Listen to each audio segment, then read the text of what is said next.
We are extremely pleased to welcome Stephen Lance Stoll. We originally anticipated J.D. Danner as our guest speaker who would perform and talk about her life, but for personal reasons, she couldn't make it with us tonight. So, in a pinch, Stephen Lance Stoll is going to sing, he's going to dance, he's going to do the hot cha cha, and he's going to tell us about becoming evil. Oh, I tell you, this is going to be fun. I know him as Lance, and I know him for the last 20 years. When I was invited to his sociological class, I think it was sociology, where he was an adjunct professor of sociology at FSCJ, when he invited me to speak to his class about the work of the ACLU. He also taught at Jacksonville University, Flagler College, and other institutions of higher learning. He is coming us tonight from Thailand. He also writes a column each month for our Free Thinker newsletter, which I encourage you to subscribe to. It's all free.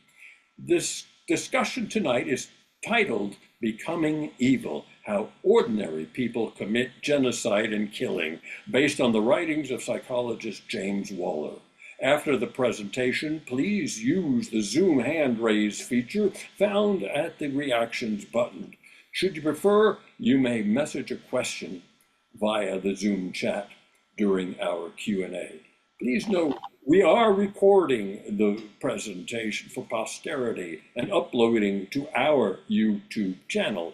A side note, we are open to the public. We don't know what might be said during our Q&A discussions. Sometimes we cringe, sometimes we nod in quiet approval, and sometimes we cheer. But we always look forward to a robust discussion offered to us by our presenter. And in this case, our presenter is Lance.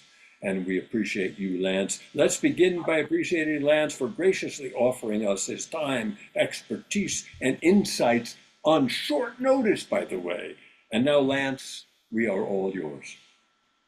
Okay, thank you very much, Ken. Thank you all for coming.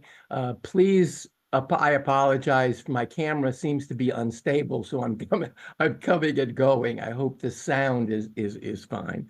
I want to start by saying that this material was developed for a class that I taught at JU that I called the Sociology of Evil, and we explored the issues that we're going to talk about, as well as several examples of genocide in human society. We realized that the 20th century was really the century of genocide.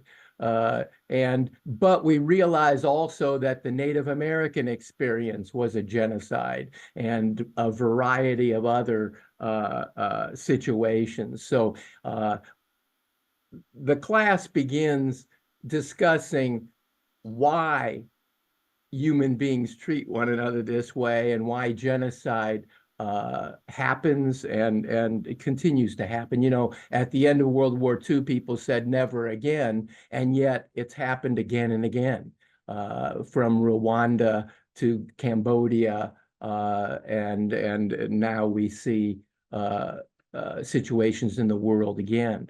Please, the comments about the current situation, please hold till the end and we can discuss that.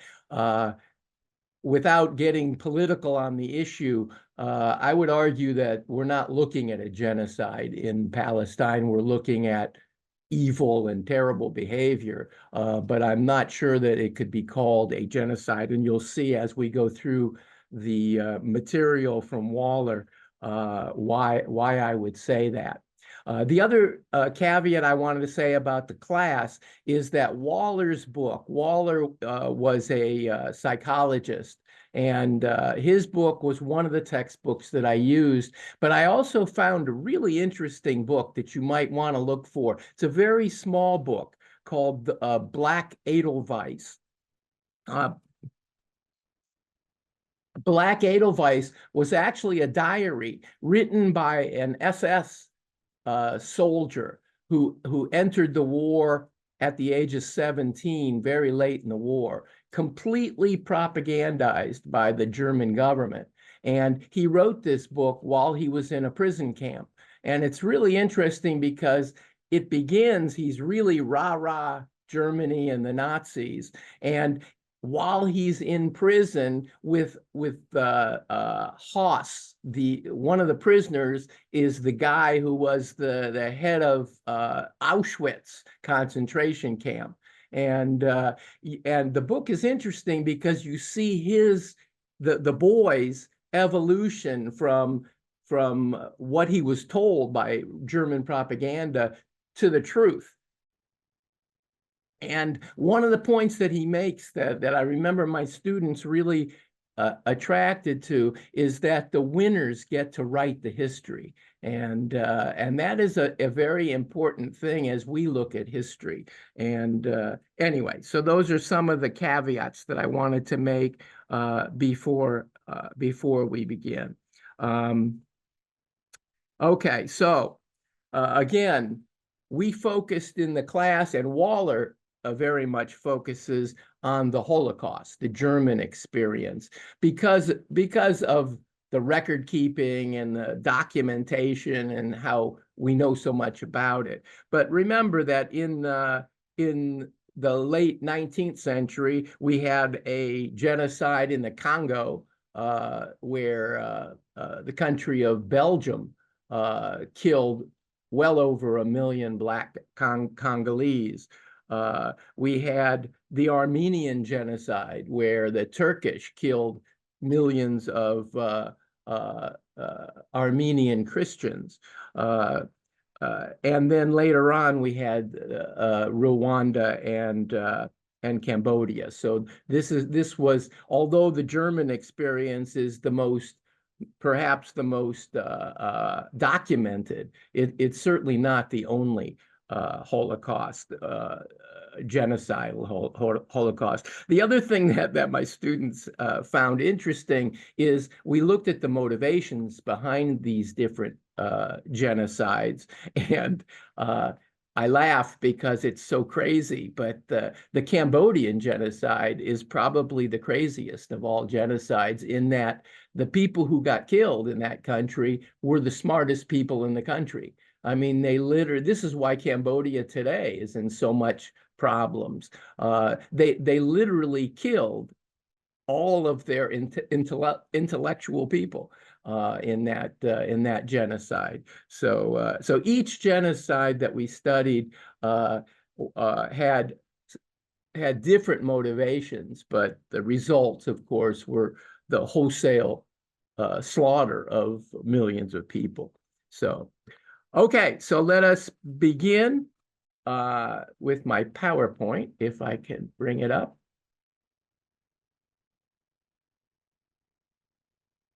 Okay, so James Waller was the basic textbook, and much of this information comes from him, although this PowerPoint was created for a talk I gave a while back, where I took a little bit of everything. So basically, we're getting an overview of what I call the sociology of evil, which really doesn't exist as a sociological field, and which is why much of the information came from psychology. So, okay, so when we're looking at these issues, we're talking about hate, anger, ethnocentrism, okay? I'm not going to read all these slides, but ethnocentrism is this idea that one group is superior to another, or that one group is inferior. And these are issues of xenophobia, which we'll talk about as the talk goes on, because Waller brings this up, that xenophobia, the belief that everybody who's not like you is perhaps dangerous, is probably an evolutionary element that allowed human beings to survive.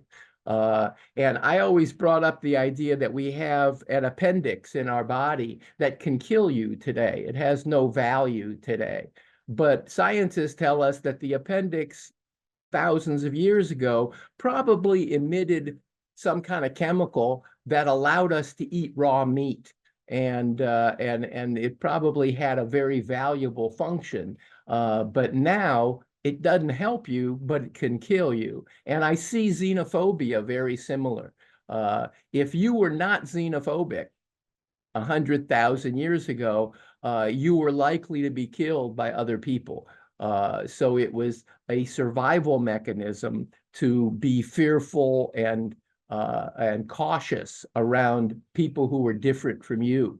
But today we live in societies where we have to live with these people, right? We're all mixed together. So xenophobia, once a very useful human characteristic, it is now, excuse me, is now a very dangerous thing. So we can talk about that later if you're interested. We have a new rule or a new law in our society that we call hate crimes, which is when someone behaves motivated by their hate, right? So, okay. Please, if you have questions at any time, just speak out. So what we see with hate and violence is this idea of prejudice, the bias and bigotry and racism that we see all around us. And, you know, our group is very much a free thinking group, and much prejudice, much prejudice is motivated by religion. And we can talk at the end about the various elements of this, from Christianity, which has wiped out every diverse population it has come in contact with for 2,000 years, to Islam, to Judaism, to Hindu behavior. We see it throughout the world. So religion, you can't look at this issue really and see religion in a neutral position. Religion is certainly one of the prime motivators behind much of what we're talking about, okay? Prejudice, you just don't like other people. Discrimination, of course, is when you take action based on that. And we used to have laws in the United States that protected people from discrimination, but with the current fascist government, many of those laws and the people who used to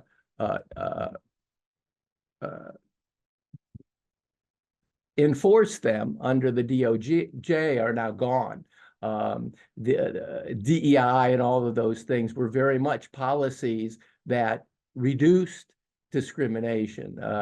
But all of the genocides that we studied will tell you that the first move is to dehumanize the victim, so that we're not talking about human beings anymore. We're talking about vermin or killers and rapists from Mexico and things like this. So it's very difficult to be mean to people if you see them as people. So one of the first actions that human beings do is to dehumanize the victim. By the way, I didn't tell you, this picture is an actual picture of a lynching in the United States. And if you look at the original of this picture, there's a little girl down here smiling at the camera. So this was a big activity. White people would go to the park and watch them kill Black people, usually for very little reason.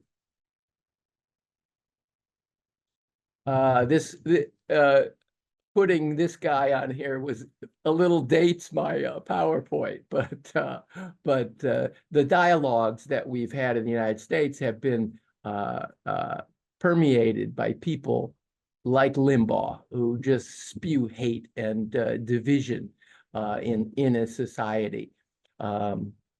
Anyway, so what Waller tells us is the role of anger in politics is to enforce these cultural norms.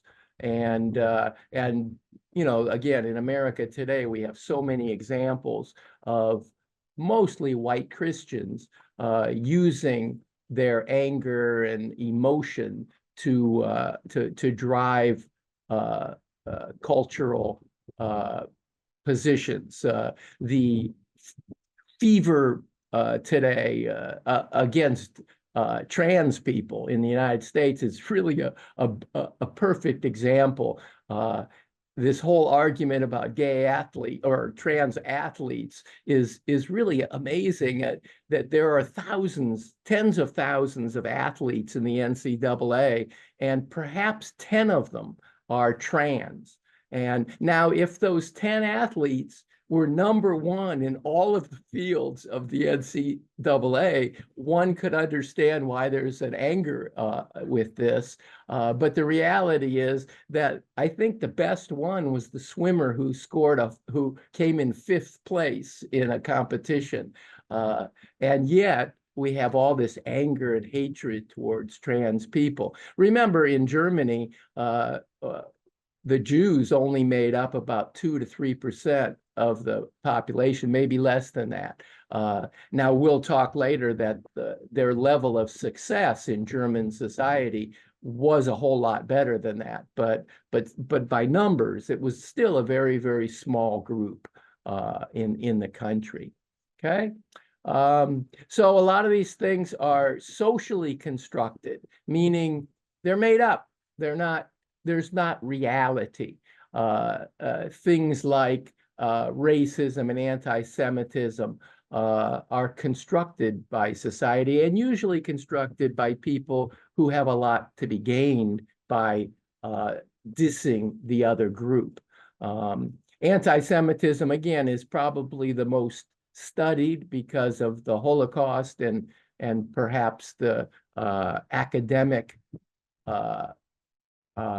influence of Jewish people, but certainly it illustrates these issues. Later on, I want to talk a little bit about stereotypes, and because I used to tell students, don't stereotype, and you hear this all the time, you shouldn't stereotype, but the reality is that stereotypes are often true, right? And so I always said that rather than saying don't stereotype, the issue should be understand the stereotype, right? Why did that stereotype develop? And the perfect example is anti-Semitism, because why do people hate Jewish people?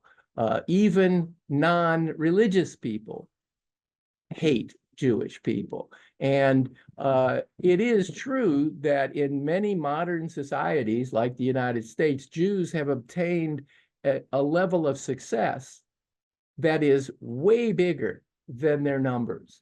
And so if you're on the other side, you think that's because of some sort of a conspiracy. But when you study the facts of a group like Jews or like Asian people in the United States today, why do these people excel? And one finds that it's not a conspiracy. It's because of prejudice and other things that forced a group to behave in a way that excelled, right? Also, Jews excelled in fields that Christians were not allowed to do. So things like money lending and banking and academics were things discouraged by the Catholic Church of normal people, right, of their followers. And so these areas wound up in the hands of Jews who they needed money lending in their society, but since Christians couldn't do it, Jews started to do it. So while anti-Semites turn things like this into issues to prove their point of hatred, the reality is not really true. Things like medicine and law, fields that Jews went into. Today, we say, oh, they do that because they pay a lot of money. But if you look back 1,000 or 1,500 years ago, those fields did not pay a lot of money, right? Doctors and barbers were the same people. So this is really about academic study. And remember that Christians in Europe, many of them, most of them didn't even read, and their priests didn't want them to read because they wanted to keep the control under the church. Whereas Jews who had to read the Bible for themselves were very studious. So again, I don't want to go further into this, but you could do this with every single prejudice, every racial group.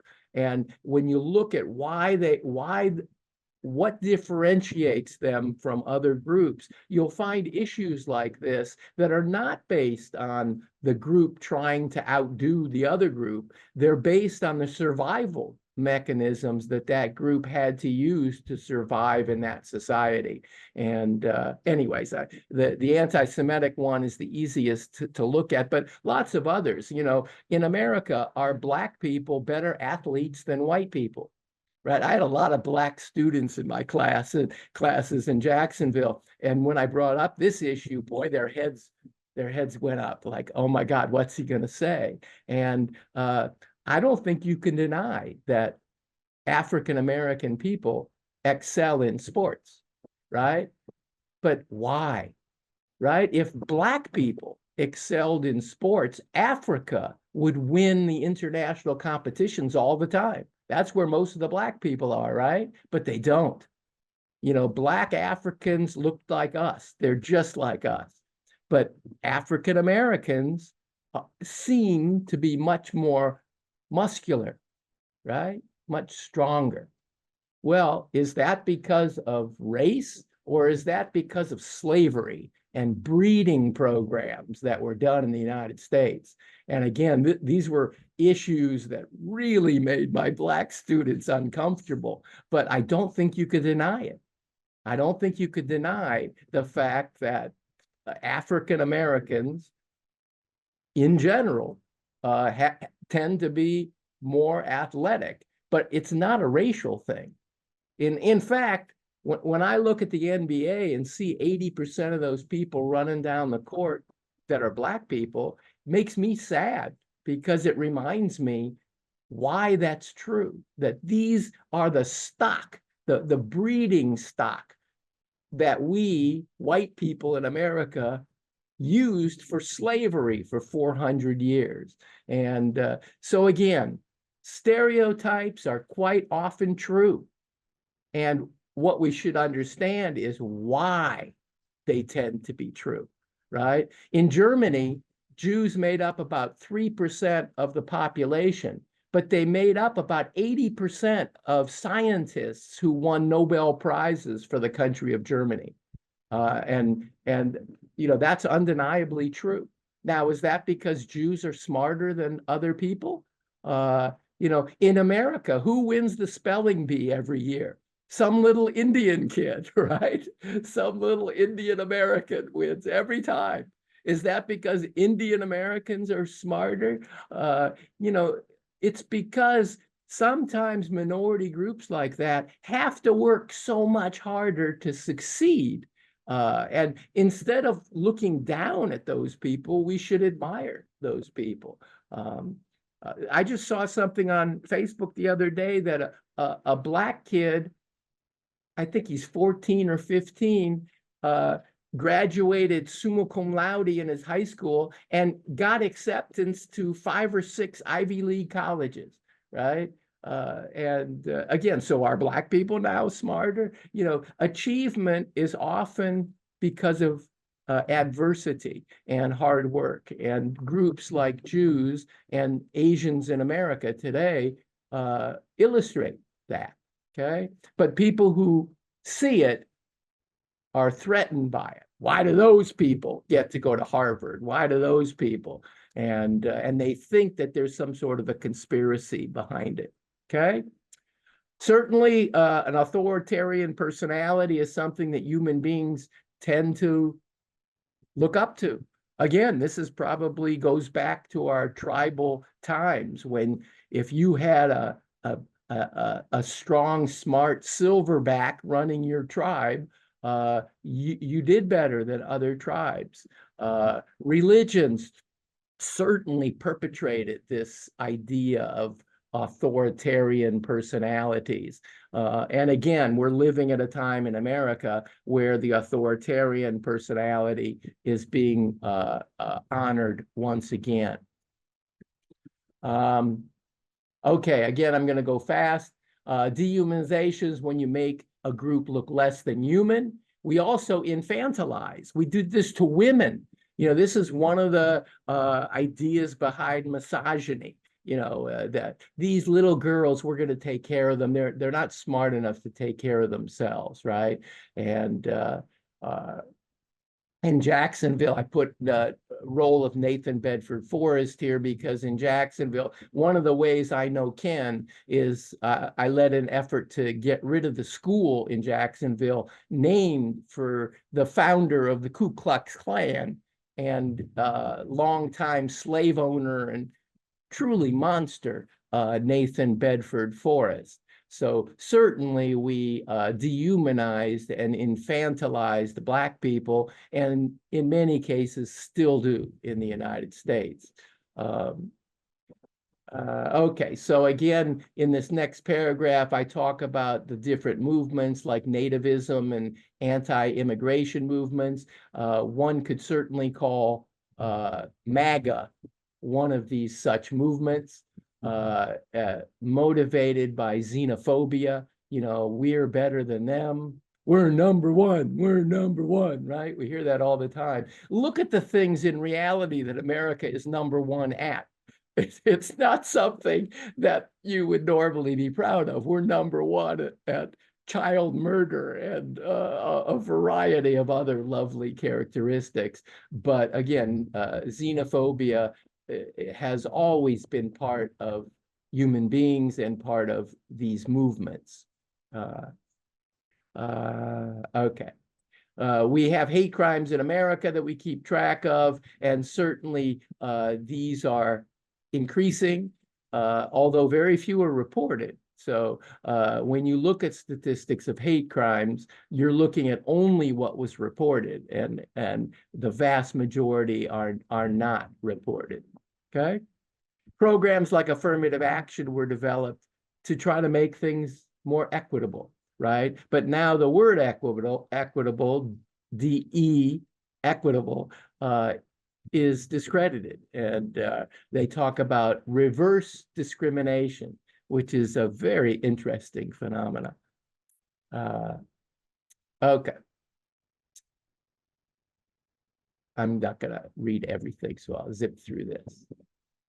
Again, in Christianity, we have these notions that became politicized, like manifest destiny, God on our side. Remember that the Nazis wore a belt buckle that said God was on their side too. So religion has been used on both sides of all these issues as well.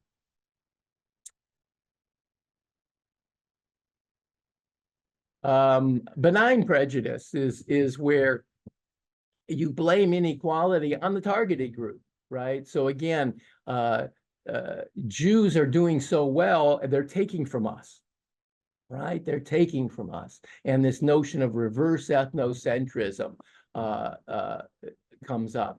This is not just in our society. This is in Rwanda, the genocide in Rwanda. The Tutsis had most of the power in Rwanda. Why? Because they had more white features in their faces. And when the Europeans were in control, they favored the Tutsis, who looked more white. And when they left, the Tutsis were the only educated people in the country who could take over the government, right? So they did.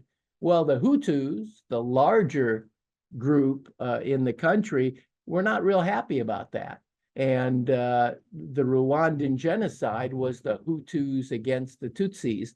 The Hutus who blamed all their problems on the Tutsis, took out their rage against them. And but again, the situation in the country was created by the colonial power, right? And Ray was talking at the beginning about the Palestine Israel situation, again, if you go back to 1948, the world, the UN, divided that area up and said there were going to be two states there, and then they walked away and didn't do a damn thing, right? And we wound up with instant war in the Middle East. So again, the European countries created the situation, created the state of Israel, created a state or supposed state of Palestine, and then never helped it to happen. And again, in Rwanda, they didn't set up the situation, but they suffered from it. So again, understanding the entire history is important, I think, in these issues. Darwin, we all love Darwin, and Darwin had a lot to say about human and animal evolution, but social Darwinism has nothing to do with Darwin. These are issues created by later on, where we argue things like about capitalism and domination of the strong and those kind of issues. Darwin was not talking about human beings mostly. He was talking about animal evolution. Sorry.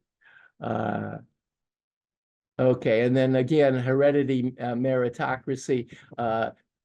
We like to think that intellectually superior people rule. And this notion of they've got the power, they must be the smartest. And that's not true usually. Okay, so when we look at issues like this, we always go to Germany again, because the Germans were so good at keeping records and taking pictures and documenting what they were doing. It's all laid out very nicely. If you want to study Rwanda, you have to dig for this kind of stuff. It's not all laid out so nicely. We need to remember that Hitler was elected in a democratic society, perhaps the most democratic society that ever existed, the Weimar Republic. And again, it's probably an example of too much democracy. There were so many political parties that did not work together. In France, in the last election, the right wing won, but the other parties worked together to keep the right wing out of power. That did not happen in the Weimar Republic, and it allowed Hitler and the Nazis to win with only about a third of the vote, about, I think, 37%, something like that, of the vote. And we're in a situation in America today where 37% of the vote controls the country. And so it's comparing the United States to Germany, like when you hear on the news, oh, you shouldn't do that. I'm not sure. I think it's a pretty damn good comparison today. And Hitler came into arguing at a time where the economy was bad, people were unhappy, and there was a lot of dissent. There were a lot of the Communist Party was very strong. There were a lot of unhappy people in Germany arguing for a variety of things. Hitler, just like today's Hitler, talked about making Germany great again, right? And all of these issues to solidify his control of the country. Charisma, you have to say something about charisma. When we use this term, I think it was created in the 1960s with reference to John Kennedy. When I think of the word charisma, I think of Kennedy, right? But charisma can be good and bad. And Hitler, whether you like him or not, had the ability to gain attention from a lot of people, just like Trump does today. So I think the similarities are quite similar. The triangles at the bottom are the different kinds of people who wound up in in the Nazi concentration camps. You know, we know a lot about the 6 million Jews, but we don't often talk about people who were there because they were gay or because they were communists or because of a variety of other reasons that the Nazis didn't like. This is why that famous Noel Mahler quote, that they came for the Jews and I didn't say anything because I was not a Jew, that whole thing is relevant because, you know, eventually you might have been in a group that did fall under their hatred. And so the whole society was really involved in the end. So that was the introduction to this section. Most of the perpetrators of genocide are neither insane nor pathologically cruel. This is a quote from Thomas Merton. This is a very interesting quote to me because most people assume that if you're gonna kill people brutally, like we see, you got to be crazy, right? But the reality is that that's not true. And for 1 million people to be killed, many thousands of people must be willing to kill. And the Nazi experience is interesting. Growing up, you always heard people say, well, that was the Nazis. That was a small group of people. But in reality, hundreds of thousands of willing killers all throughout Europe perpetrated the Holocaust. Average, ordinary people participated in the murder of men, women, and children. And again, not crazy people. Okay. And if you look at the statistics from Germany of the intellectuals, you know, something like 80% of medical doctors in Germany were members of the Nazi Party and participated. You know, college professors, you know, the intelligentsia fell in line quite nicely to gain power for themselves, right? If you got rid of all the Jews in universities, that opened up a lot of positions for non-Jews, and as well as their homes being able to take over, right? So genocide is not a choice, but absolute evil. And genocide is the result of these things. Okay, so genocide is a result when justice is absent. Okay, and again, that line should perk our ears up in America today, because justice is the first thing that is destroyed. And once that's destroyed, once you can't go to court and you can't depend on the legal system, then it's just a slope down to total genocide.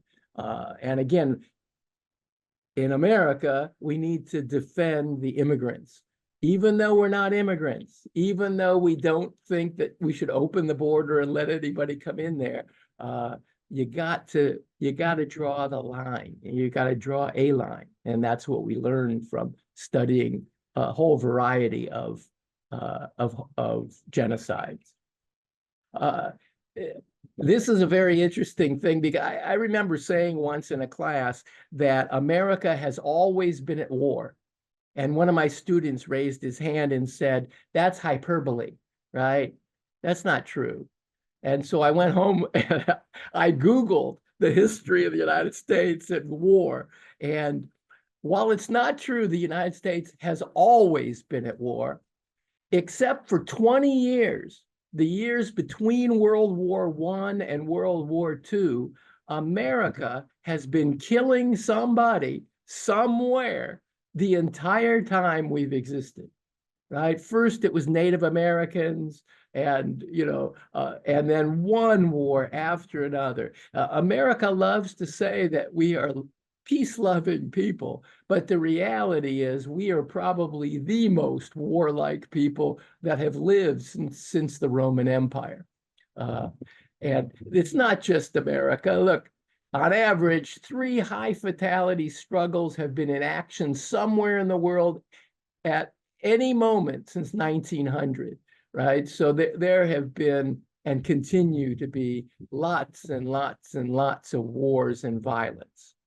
100 million people died violently in wars and conflicts in the 20th century, and that's 5 times the number prior, right? Now, you could argue, of course, that a lot of that is because of the types of weapons, right? Instead of using swords to kill people, we're using nuclear bombs. But the reality is that these behaviors have not waned. Population growth is an issue when we're talking about these things, because a lot of times there's a competition for resources and things that cause suffering and conflict, and that you cannot deny. Okay. I'm just looking at this last quote, which is interesting. Being aware of our own capacity for evil and the cultural, psychological, and social constructions that foster it is the best safeguard we can have against future genocides and mass killing. That comes right out of Waller's book. So he's arguing for why it's important to understand these very human behaviors. This is Simon Wiesenthal, who made his career chasing Nazis, and there's a lot of conspiracy and questions behind a lot of his work, but he became quite famous for making people recognize that a lot of these people did not get punished and needed to be punished. And so that's why we still recognize him. Controversial character. So a lot of this started a long time ago. Vlad the Impaler, the myth of Dracula comes from this real historical figure, Vlad the Impaler, who scared the hell out of people in the world, right?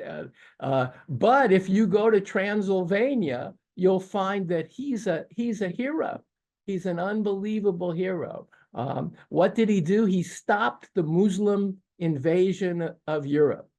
Single-handedly, he did that. And he did that by capturing Muslim soldiers and sticking a pike through their bodies, not killing them right away, and letting them scream and die in horrible misery, which made the other soldiers say, I don't want to go there.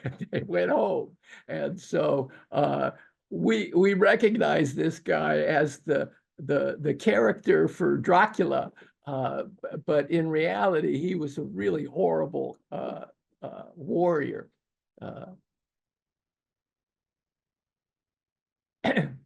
So Waller describes this notion of extraordinary evil as deliberate harm perpetrated under the sanction of political, social, or religious groups. Malevolent human evil perpetrated in times of collective social unrest, war, mass killings, and genocide. So remember that the term genocide didn't exist until 1944. There was no word to describe this extraordinary evil, and it was created after the Nazis. But again, I've shown you that it existed, the concept of genocide existed in the world before the Nazis. There was just not a word to describe it. And so that's what came out of that. Okay? So, genocide. We started by talking about the situation in Israel today. The term genocide means when a specific group is systematically and intentionally targeted for destruction. And this was a definition in 1948 by the UN. So does Israel have the ability to completely eliminate the people of Palestine? Absolutely. Do they have the desire to do that? Perhaps. Are they doing that? That's the question, right? So certainly I would argue that it is not a genocide. It is a horrible, evil action and should be stopped. And but I think by definition, it does not qualify, but doesn't make it less bad, right? Doesn't make it less evil.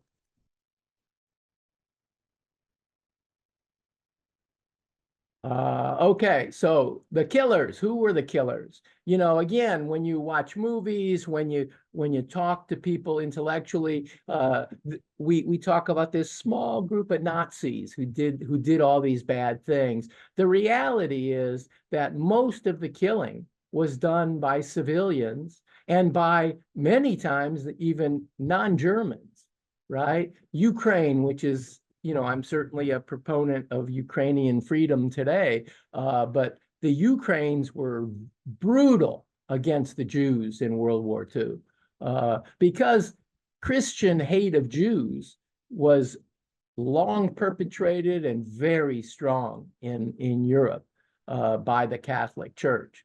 And so the willing executioners were everywhere in Europe. And again, scholars estimate that there were 100,000 to 500,000 active killers, people doing the killing. I would probably argue that that's a low number. It's probably higher than 500,000.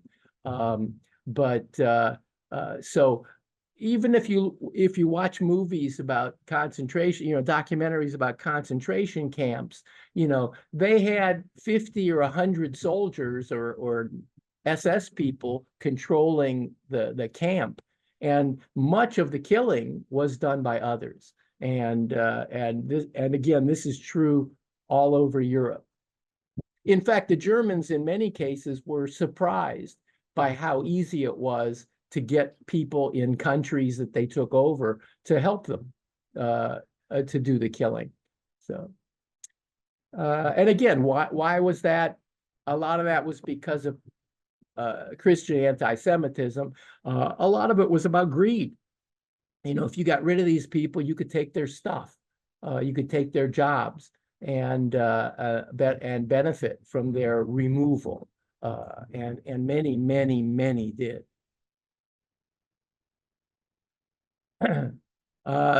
Christopher Browning brought up this point that I think is important. Explaining is not excusing. Understanding is not forgiving. So I think we should absolutely understand what happened and why each of these things happened, but that in no way forgives the behavior.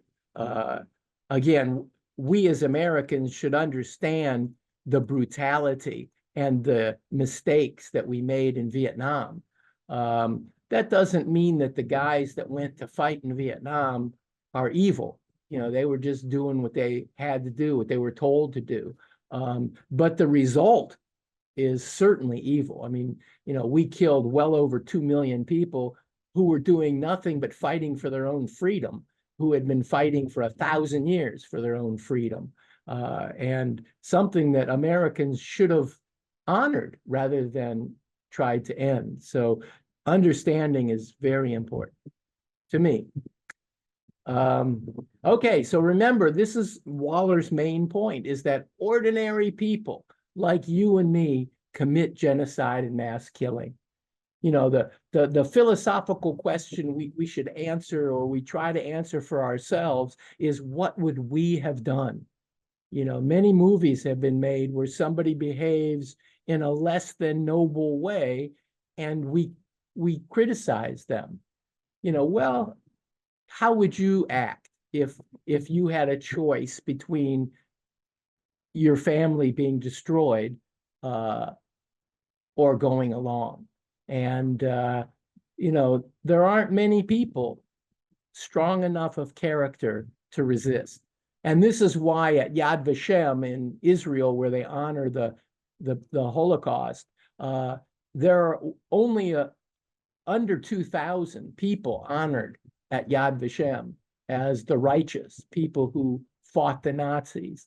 You know, 200 2,000 people out of what, hundreds of millions of people who resisted, who gave their own lives, perhaps in many cases, to save people.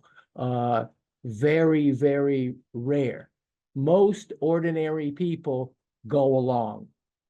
And complicity, going along is complicity. So whether you picked up a gun and killed men, women, and children, or whether you just let it happen, didn't say anything, you were complicit to it. And again, this is something that we need to look at in ourselves in today's world, and how we behave. Okay. And again, I put in here, Hitler loved dogs, that, even evil people can at some time look okay, right? People make excuses for Trump all the time, and it doesn't mean anything, right? It just, people are diverse. Okay. I'm going to move on. Remember that there were many horrible situations before the Holocaust. And again, in the class, we looked at all of these things like slavery, the destruction of native people. The biggest genocide in human history is the genocide of Native Americans. It's estimated in 1492 there were 100 million indigenous people in America, in the Americas, and today there's under 3 million of those people. So 97 million people were killed by these fine white Christians who came over here. Now, it's true that many of those people, if not most, died from European disease rather than weapons, but they died. Okay. And it's true everywhere. If you look at this next thing about fourth world people, in Canada, they call these the First Nations people, the Aboriginal or Native people. All over the world, these people have been devastated. So it's not a new behavior. The idea of manifest destiny was an American idea to justify American behavior, right? And this is why Christian nationalism has been wrapped up with Americanism and to justify horrendous behaviors. This is not Stephen Miller, by the way. This is Joseph Goebbels. The likeness is not just physical. The likeness is very much political today. But Goebbels was a very religious Catholic, but a very vehement Nazi and anti-Semite. Now, again, this is what I was talking about earlier. Jews were disproportionately active in the cultural, financial, academic, and political life of Germany. Just as Jews have always been active in the cultural, financial, academic, and political life of America. And again, why? They're a minority group that wanted to survive. And how do you survive? You get very active in the cultural, financial, academic, and political life of a country. And again, we criticize the group for becoming successful, and they became successful to defend themselves from the hatred and violence that was all around them, right? And it's a circular kind of an argument. Lance, Yeah. I want to applaud you for the depth of what you've got here, but I also want to draw attention to the limited amount of time that we have. And I would like to offer enough time for people to ask you some questions. I know I have a dozen questions that I have taken note of as you've been speaking, but I want to offer time. Give me 5 minutes to zip through the rest of this. I won't read. Yes, I please. won't read. Please. You're gonna post this on the website, right? Yes. So if somebody wants to go back and read this PowerPoint later on, they can do that. Yes. The rest of it, I show the details of what happened in the Holocaust. Okay. Yeah. Great. Uh, Uh, uh, so okay, and so you can go back and look at this yeah. yourselves. Right. Take a few moments to summarize what Yeah. you're talking about relative to evil and the author's interpretation, and crisscross that with your interpretation. Okay, so Waller it brings us to these characteristics of the killers. They have collective values. You know, it's us against them. It's making Germany great again, making America great again. The idea of an authoritarian, somebody who's going to lead you. Uh, the idea of social dominance, that you know we're going to teach Christian values in American schools. This idea of us and them, right? They're killers and rapists. They're eating our cats, right? It's them.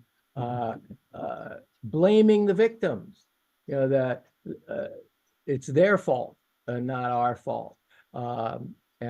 These are the elements that lead to these issues. Eric Fromm is a great person to read if you're interested in the Holocaust studies. I lost my place here. Just 1 second.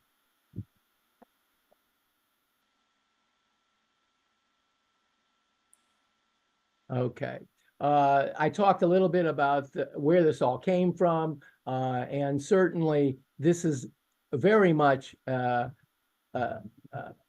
xenophobia was very much an element of in evolutionary success for human beings.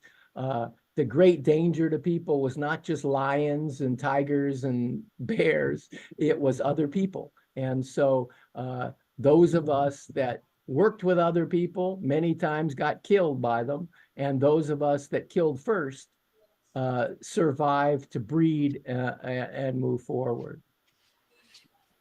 Religion perpetrated these myths and ideas. This is Solzhenitsyn, who fought Soviets. We talked about this. This is the former Pope, by the way, Pope Benedict, who as a youth was in the Nazi youth movement. Uh, Christians saluted Hitler. Hitler dealt with the Grand Imam, the Muslim leader.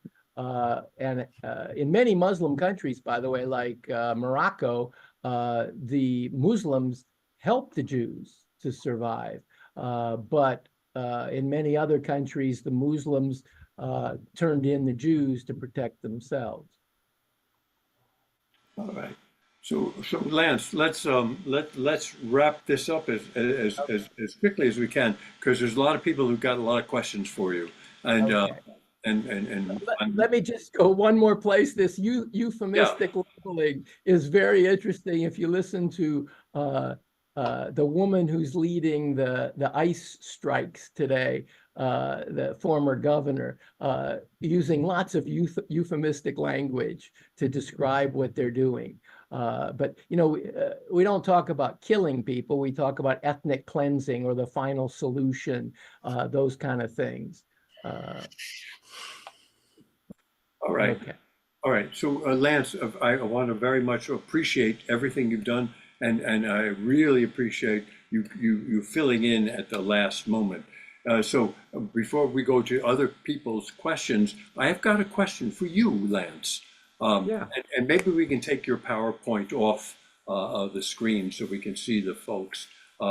Yeah, you can hear me, I hope, and Madeline maybe hears that. I don't know who's going to take that off. But Lance, we spent a lot of time listening to evil, and you spent a lot of time explaining examples of evil. But how do you define that? What is evil to you? Uh, uh, well, certainly when we're talking about evil, we're talking about harming other people. And uh, so we're denying the rights and the humanity of other people, right? All right, all right, You that's know, fine. One of the things we in the First Coast Free Thought Society, we watched the movie Sleeper not too long ago, and the movie Sleeper, it recognized that God is the opposite of dog, dog is the opposite of God. So those two words were the opposites. Such as it is with life, live, to live, not life, but live. Live is the opposite of evil. At any rate, I just throw that out there. It means nothing. But let's go to Jeanette. Jeanette, I, are you there? I'm here. What I wanted to address was at the one of the points that Lance made at the beginning. I have tried to have conversations with people about the unique African American experience as a result of slavery in the United States, because I have made that point, and Fred can testify to this. He's heard me do this because people get so upset with the idea of eugenics. And what they do not understand is that you cannot do human breeding in one or two generations. It takes hundreds of years. What people fail to realize is we brought slavery to the United States before it was the United States. There was still the colonies in the 1500 late 1500s is when it started, but the 1600s, that's the whole point of that 16, I can't remember the year now, project. 1619. 16, Yes. yeah. Yes. And when you have that many generations of of selective breeding going on, and keep in mind they started the minute those little girls were mincing, they were quote unquote breeding. I mean, it's disgusting. It's horrible. And but they were weeding out the weak, from the strong. And the And intelligent. They were breeding out exactly, the they bred intelligent. out exactly. It is a huge problem today.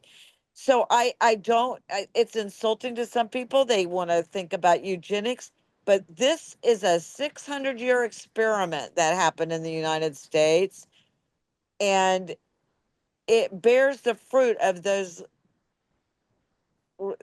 I don't want to say labor because it's so disgusting, but it does support, I try to explain it. Your normal African run, you can look at what's the tribe that's really tall and they are very fast runners, but that's because of their own tribalism and their own selective, they're a very common name. I can't believe I can't remember the name of the tribe. The Masai. Yes, the Maasai. Maasai, yes. And they can run for days, run with Yeah, because minimal rest. their survival depended on it. I mean, it's Exactly. chasing animals. So Yeah. it's not a matter of eugenics, it's a matter of ongoing selection. Right, but the American example, this is why programs like DEI and these other programs were very important, And it's funny because when I brought up some of these things in class, African American people many times would become insulted. And I wasn't saying that all of you are stupid because we bred you to be. In fact, the reality is we should honor the achievements of Black people in America because it's extraordinary that some people were able to achieve despite the unbelievable things against them in the society. So it makes The the African unbelievable efforts to American, terminate that. pardon me? The unbelievable efforts to terminate that, their Yeah. ability to intellectualize their situations. But again, racists, of course, look at the negative and say that's part of the character of those people. And they don't look at the why. That's why I always make a big deal about stereotypes and find out why. Why is it true? And is it a nice, whenever you look at any stereotype, the reality is not a nice story. It's a very sad story, right? Why are there not more women scientists? Is it because women are stupid? No, it's not. I mean, look at the reality of the fact that one woman broke through is amazing, because the prejudice and the discrimination was so very strong. You And know again, what? One of the movies we should watch is Hidden Figures with those African American yeah, computers, those women. women, scientist women, yeah. Sorry, Ken. Okay, well, no sorry here. Stereotypes happens to be a printing term. If you don't know where the term derivated from, the origins of stereotype, Google it. Ray Kenny, Ray, you got to get your. Yes, I just wanted to question about, I disagree on what you just said before about genocide in Palestine. Unless I misunderstood, you said it did not qualify as genocide. And I just, Googled the UN definition, and to me, it clearly meets the standards. If it's maybe standards is the wrong word, but the criteria.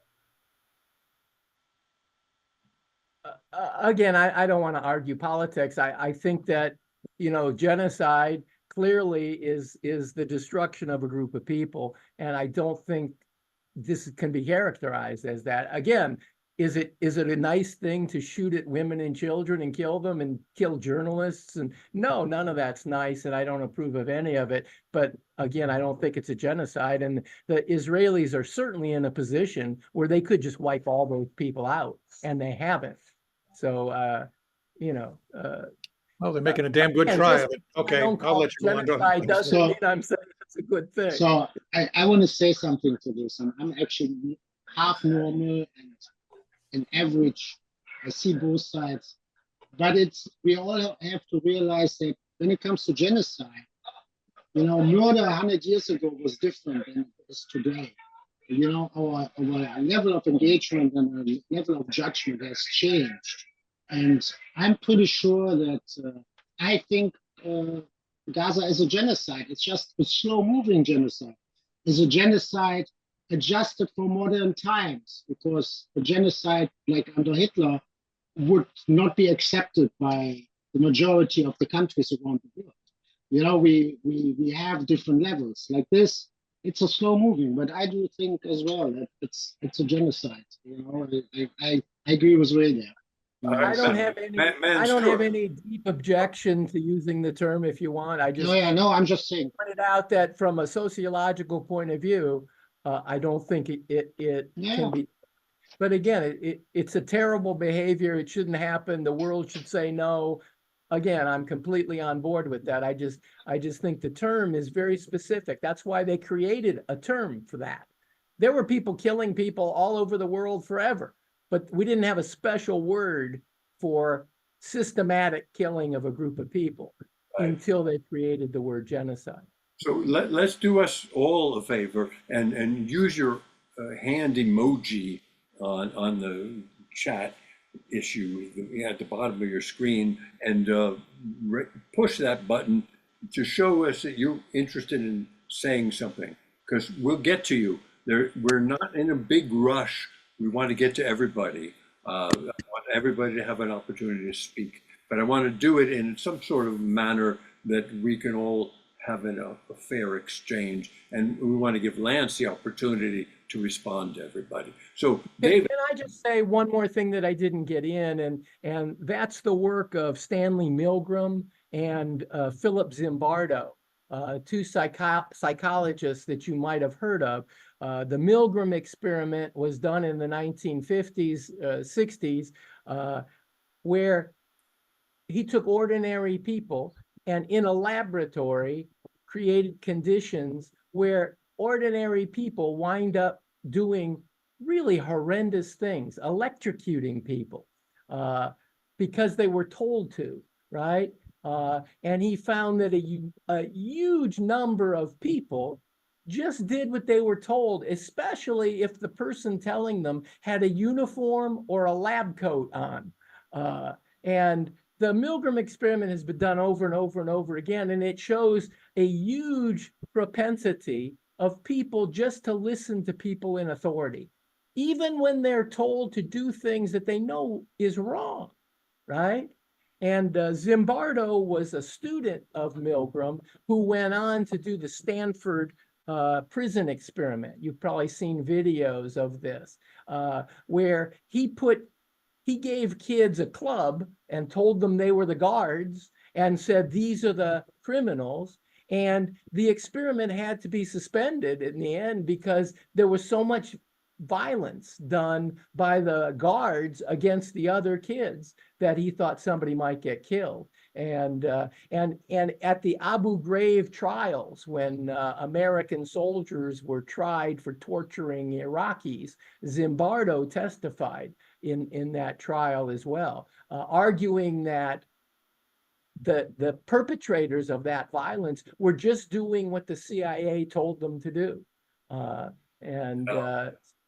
So these, when we're talking about ordinary people, watch the Milgram experiment, because this shows that ordinary people, when they're told to by people of authority, do things that are just unbelievably cruel by the direction of people of authority. And that's why we've always feared the Nazis or the group, but the fear really is human behavior, that our own behavior is frightening, and you need to question. When I was a kid, we carried signs, question authority. The Milgram experiment is the textbook example of why you should question authority all the time. Yeah, well, right. How do you teach a child? A lot of this deals with children. How do you teach a child to be safe and to be comfortable and to feel loved, but also to explore everything? Let's go to David Schwamberg. David. Hey, and hey, Lance, for the presentation. I'm not making an argument here. I'm looking for a clarification, and this is where a lot of it comes up, because I think we need a firmer definition of things like whatever it is, genocide or ethnic cleansing, because I always assumed genocide referred to the attempt at a systematic elimination of a group of people based on race, ethnicity, nationality, etc. So I was always a little bit perplexed, first of all, why the Cambodian situation was called genocide when it was Cambodians killing Cambodians, and why, say, the Chinese Cultural Revolution, where you also had the party killing intellectuals and musicians and writers, etc., is not called a genocide, even though millions were killed.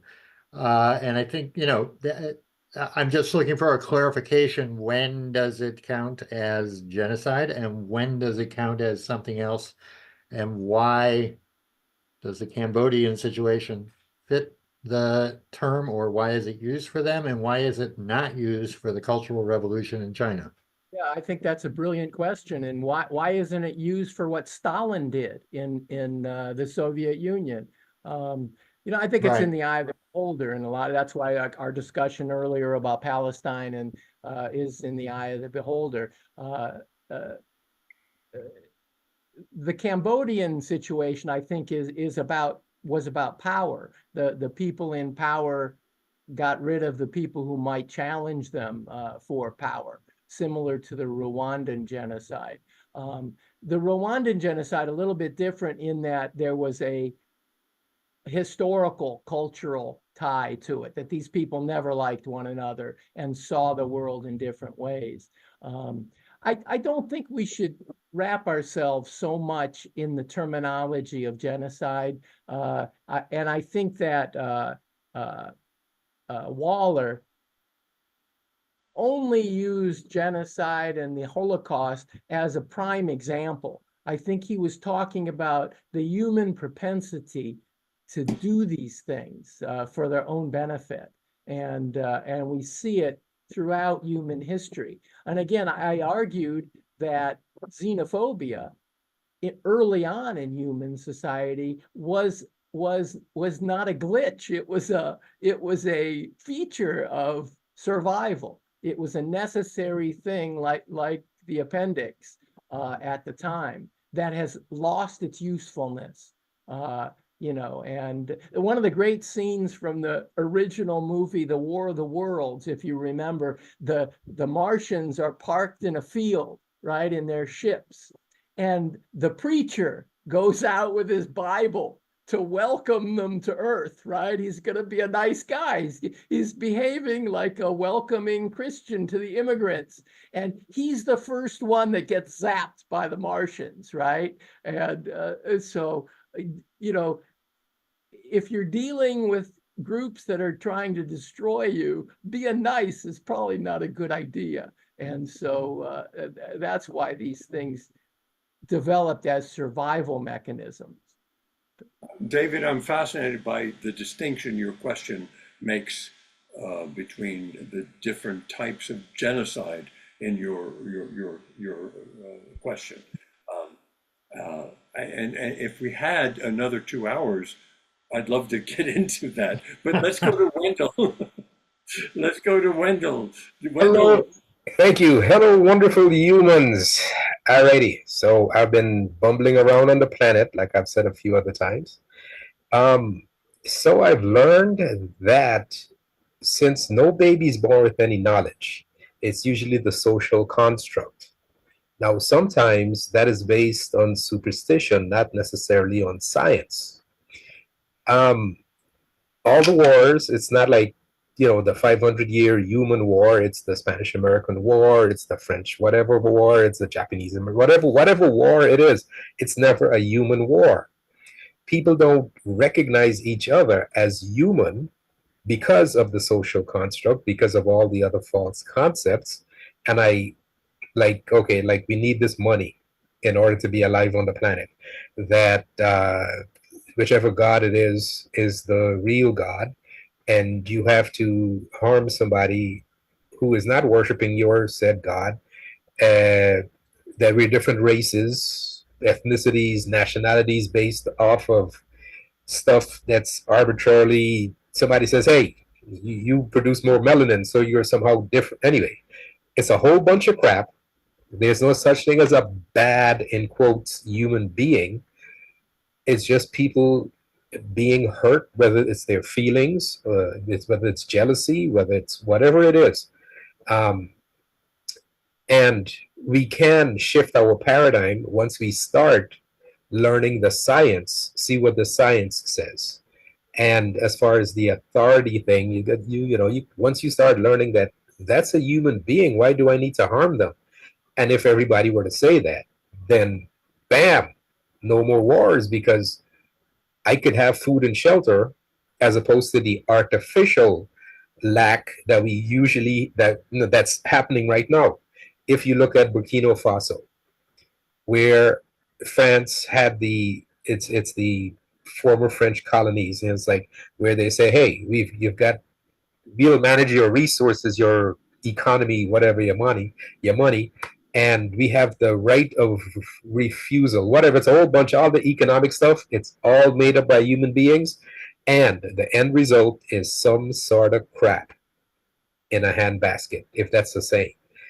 Bad people, wonderful humans. Now, if I could invite every single human being to start thinking logically, to go down the rabbit hole, you will see, wait a minute, you mean countries are just borders made up by people and we're fighting each other over it?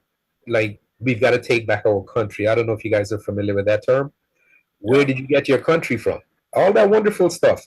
Valid, viable human beings, but they were conditioned to believe something that's erroneous, and they're acting on it. So if we could start thinking logically, we could decipher the truth, and we could have world peace by Wednesday. So Wendell, sum up your question in one sentence. Well, it's the request that if we could start thinking logically and we go down the rabbit hole, you'll see, wait a minute, you mean We're not different races. Wendell, here's my question to you. What's your question for Lance? My question for Lance, like I said, it's more of a statement.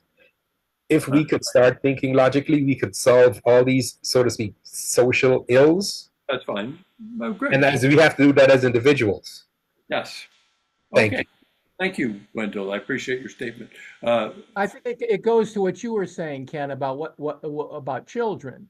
You know, that if we should teach children about different cultures, that there are different ways to be human beings, and that it's not bad that we have diversity. Diversity is a good thing. It's beautiful. It's like a garden, right? If you had a flower garden with only green flowers, it wouldn't be as pretty as it is today with purple and yellow and orange and everything else. And the diversity of humanity should be honored. Again, this is, when you look at America today, this is the most frightening thing. Getting rid of African American studies and women's studies and LGBT stuff and DEI. That's what made America the country that it became. You know, we never achieved all of those things, but we were always striving towards those things. And that's what the authoritarians and the Christian Taliban is eliminating, right? That should be the most scary thing of all. And also, if you study the Holocaust, you see how rapidly German children were propagandized. I mean, 3-4 years in German schools, and they were completely on board with the Nazis. It doesn't take long to propagandize children once you take over the schools, very quickly. Yeah. Okay, we're running out of time, and I appreciate everybody's comments and questions. And Lance, of course, I appreciate you and your time and wisdom. But maybe we've got time for one or two more questions. Fred, let's go to you. Yeah, I'd like to kind of comment first that of course, there's a lot of aspects of hatred that are fueled by greed. That, oh, these people have a land that we want. They don't deserve that land. We deserve that land. And it goes back millennia. I mean, like I made a comment about England. England 2,000 years ago, it was not England. It had been the natives there, then the Romans took it, then the later Anglo-Saxons took it, and so on and so forth, and pushed the natives further and further aside, and because, oh, they're cheaters, they're Welsh. That's originally a slur against them.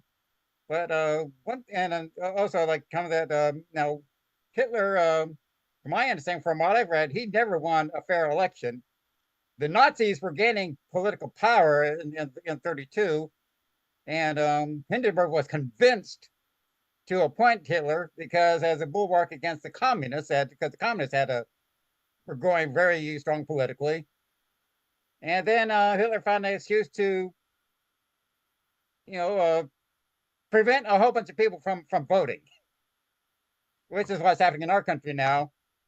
I was also thinking about indirect genocide or mass murder, not genocide, but mass murder, or just what's happening with the greed that we want, or these companies that are foisting that, oh, climate change is not real, it's not happening, it's fake.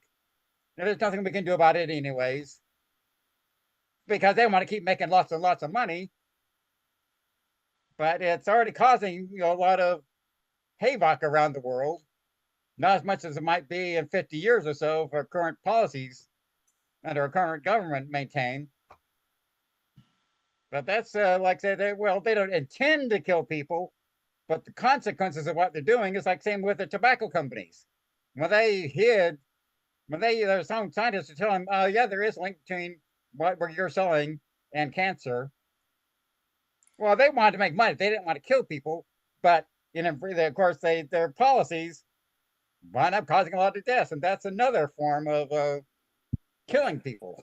You have a question for Lance? Yeah, I was just saying, if you have any comments about that aspect where someone's policies may not be intended to kill a bunch of people, but they wind up doing it anyways, and they should know that their policies are going to wind up killing a lot of people.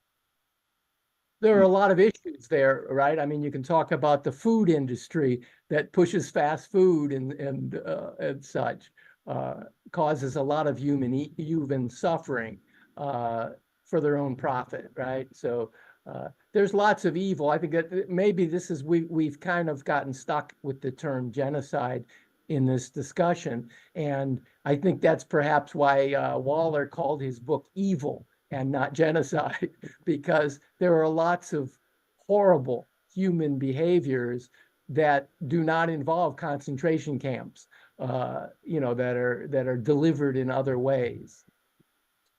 And then there's example of what happened in Yugoslavia, or what used to be Yugoslavia. Right. All right. Well, we're coming to the end of our time together, and I appreciate you, Lance, very much for offering your time, your wisdom, your expertise, and your insights on the book relative to becoming evil. How does it take? What does it take to become evil? And apparently, the threshold isn't a far threshold. No, not at all. That's the message, Ken, is that it's ordinary human behavior. Right. Extraordinary human behavior is resisting. This is why Nicholas Winton has become my great hero in the world, because he resisted and acted when he didn't have to, because it was the right thing to do. And the greatest compliment to a human being is to be decent, not to be extraordinary, but to be decent. To treat other people kindly as you'd like to be treated is a revolutionary act, and revolutionary to our character, really, as human beings. And this is why those people need to be studied and honored. Yeah. So one last question for you, Lance, and this is not about the book specifically, but maybe your own opinion. But is it evil if you believe you're doing the right thing? If you believe, no. I mean, if you believe, of course it's evil. People, the Nazis thought they were doing the right thing. Exactly. Okay. All right. So, all right. There's some incredulousness in your response, but do you believe if you think, maybe I should say think, you're doing the right thing, regardless of whether you have the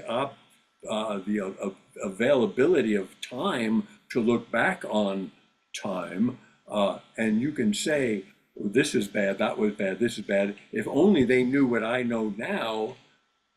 No, I think that's inaccurate. I think that morality is universal, that everybody knows. People that grabbed African slaves off the plains of Africa knew it was wrong. They knew. They didn't want somebody coming to their country and dragging them off into slavery, right? I mean, the slave masters in the South who took little black girls and raped them, they knew that was wrong. It's not like it took decades for us to realize that this is bad. Pushing little children into gas chambers and killing them was always wrong. There was no so I don't think morality is. The Christians do this all the time. They say, you atheists don't have any morality, and it's ridiculous. Religion is the most immoral because it justifies all the horrible behaviors, right? God says, go in and kill all the men, women, children, and asses in that village, and that's what I want. And so they justify it. Christians justified slavery in America. They still do. If you argue, go online and listen to some of the atheist Christian dialogues. They still defend slavery. It's unbelievable, right? So, right. I can remember. Morality is morality. And everybody in the Holocaust who said they believed in what Hitler was doing knew it was wrong. This is why there was an enormous amount of alcoholism in German troops. They'd kill people all day long and then get unbelievably drunk at night because they couldn't live with themselves. They knew it was wrong, but they benefited, which is evil. I mean, it's the definition of evil. You don't have to have a term like genocide. Genocide is just evil on an industrial capacity, right? Lance, it's a fascinating conversation, discussion, and we could pursue this for the next 2 hours, as I said to David, and that's true. But I want to recommend two books to people that deal with evil. One is People of the Lie by M. Scott Peck, The Hope for Healing Human Evil. People of the Lie, The Hope for Healing Human Evil, and which is somewhere on my bookshelf. And then this one, Without Sanctuary, which is the subtitle is Lynching Photography in America. Both of those deal with evil directly, along with the book that we just were dealing with from Lance's discussion. So I appreciate you, Lance, so much. I thank you for jumping in at the last moment when J.D. Danner couldn't make it. And I appreciate everybody else for being here. And this is the time to say thank you, Lance. We can unmute your mics and thank Lance for his wisdom, his insights, and you speak out, tell him. Thank you. Yeah, I appreciate you very much, Lance, more than you know. So